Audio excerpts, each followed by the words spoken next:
Hello, internet world. I had decided that I was going to make a quick little review on this controller. It is the Binbok controller made by Binbok, and it's pretty cool. Got it off Amazon, heard some good things about it, and I decided to give it a shot because I wanted a good controller with a good grip and back buttons, and that's what this one has. The Hori Split Pad Pro has back buttons. It's another controller, but I hated the grip. I really didn't like it, so this one looked better, and so I got it. The first one I got, the down button didn't work very well. It was not very responsive, but this one works much better. This is one that I got back. I sent one back, and this is the one that I got back as a replacement for the first one. There was another defect with the first one that I got, where the right Joy-Con, because this connects the whole thing, was disconnecting from the switch spontaneously with very small nudges. But this one is working. So this is the second one that I got. And I'm pretty happy with everything about it. Yes, it's a little plastically, but I honestly don't care about that. I think it's a great controller for what it's worth. And I had only one little issue with it, and I'm not even sure if it's a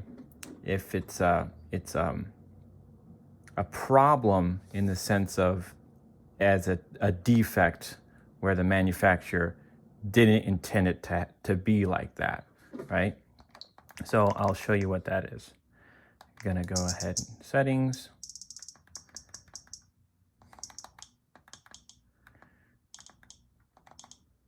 Calibrate controller sticks. Now this is my little test just to see how good everything is. Now, as you can see, my moving of the joystick, as I move down, all I try to do is just try to keep it very fluent and easy.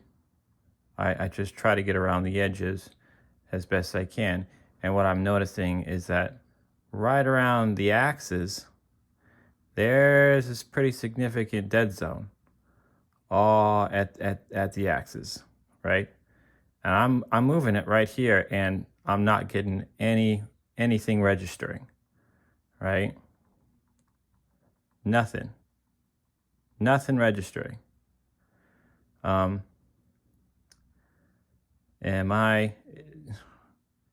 Is this intentional? Is this how they intended everybody get their controller in this fashion?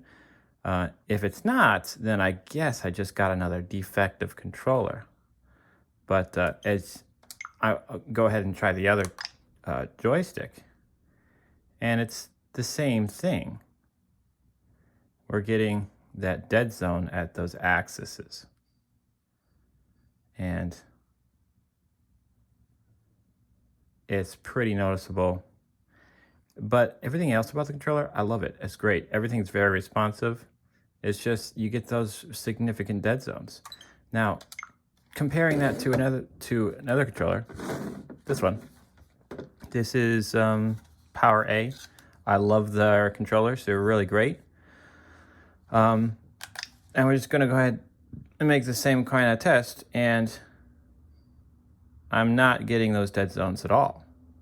It's great controller, great control all the way around, right? It's wonderful, it's phenomenal. I love using this controller. Check the joystick, right? It's really good. Fantastic control here. Now, compare that to the Joy-Con controllers, which are just, renowned to just be very, very hard to control.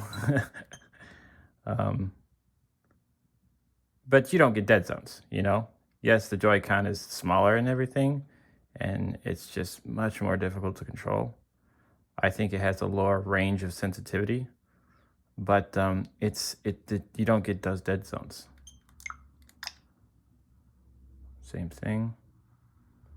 no dead zones. It's going all over the place, but no dead zones. But with the Binbok, I don't know. Maybe I got a defective one, but you get some pretty significant dead zones. Anyways, everything else about the controller, I love it. I think it's great. Kind of like what Wolfden said in one of his reviews. As long as you get a good one, it's pretty good. But I don't know, is this a bad one? Or is this how they, is this what they said was okay? Because this doesn't really, I don't know.